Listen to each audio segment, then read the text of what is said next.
I was really impressed with the Klos Apollo. I loved the neck and how it played, I loved the sound that I was getting out of it, and the look of it definitely grew on me over time. The Apollo Pro that I've got back here is almost all of the same things, but with little upgrades thrown in on almost every aspect of the bass. So the big question here is that extra expense worth it? Because there is a pretty big price difference between the two, especially when you add in the Fishman Fluence pickups that this is loaded with. Really, the only things that don't change between the two models is the fantastic carbon fiber neck and the shape of the body. Everything else is just a little bit better on the Pro. Starting at the top, we've got these Graphtec ratio tuners, which means that you're going to get a different amount of resistance depending on which string you're tuning. It's a nice little upgrade. I didn't notice it a whole lot when I was messing around with it, but then again, these basses stay in tune really, really well, so you're not messing around with that too much unless you're assembling the bass or changing strings. Moving down to the body, we see that it is now made of ash instead of the okume. I don't know how you pronounce it. It looks like this,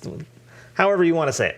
But with the nicer body wood, you can do these translucent finishes so you can see the grain in it, and I think that it is a really nice marriage of like classic and modern. Looks really cool. It is a slightly heavier bass, but not by a ton. It's still like around 8 pounds, which is plenty light for a bass. Down at the bottom, we've got this blackout high mass bridge, which seems to work really, really good. I didn't have to mess with it at all because, like I said, these basses tend to just be very stable and you don't have to mess with them much. And lastly, let's take a look at this electronics package. Like I said, we've got the Fishman Fluence package, which gives us a 2-band EQ, a pickup selector, a coil tap on the volume knob, and then a 3-position voice switch. Position 1 gives you a more mid-focus sound, which they call their vintage sound. I don't think it sounds much like a vintage thing, but that's what they call it. Position 2 is your more like full spectrum sound, i.e. the one that you're going to use 90% of the time. And then position 3 is a mid-scoop. So let me play a quick riff and I'll switch between the different modes so that you can hear what they're each doing.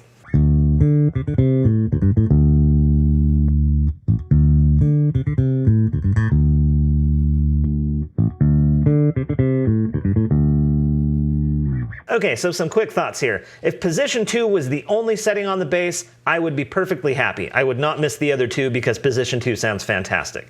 Position 3 kind of feels like the sort of thing that you can get with the onboard EQ, so it feels a little bit redundant. And then position 1, I don't think it sounds very good. That's not to say that it doesn't have its place. I'm going to play a riff where I think it sounds really good, and it's also a little hint of something that I'm working on in the future if you can guess the song. Here's how that sounds.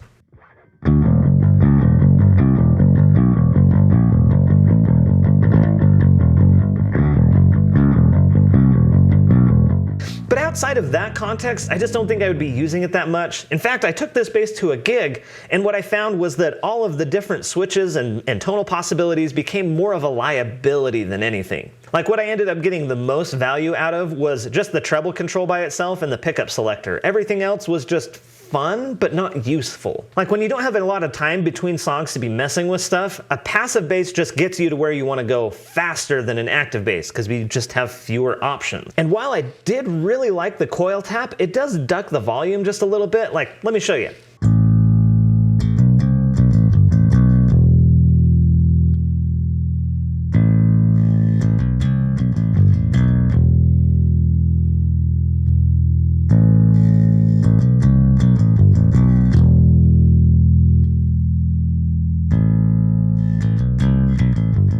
In addition to the volume reduction, I also noticed that the knob itself doesn't have as much resistance as the others, so if you bump it at all while you're playing, it moves around, which you don't want. I don't know if that's just specific to this particular bass or if that's just how it works with the coil tap, but I don't like that. So overall, I still really like this bass, but I'm definitely not sold on the Fishman Fluence setup. Like, you get a lot more options, yes, but not all of those options are good.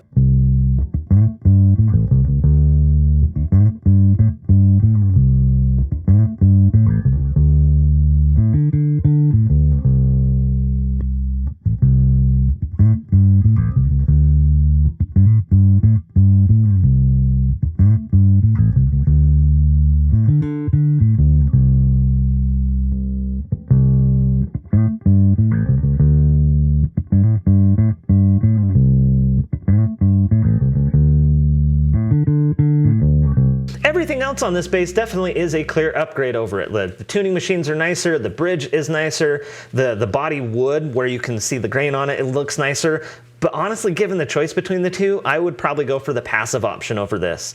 But if I could get the passive option with the nicer tuners and the nicer bridge and the nicer body wood, then yeah, sure, I think those are cool upgrades for it.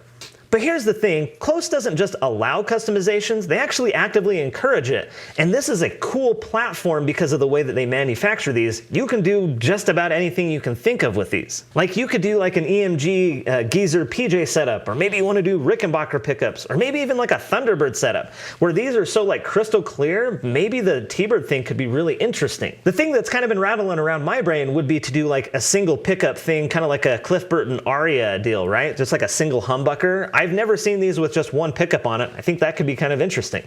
Bottom line is that these Klos basses play incredibly well, and you can make them sound like whatever you want, and your playing is always going to come through really nicely. That's the thing that I've noticed about everybody else's videos, is that you really hear the person coming through that sound.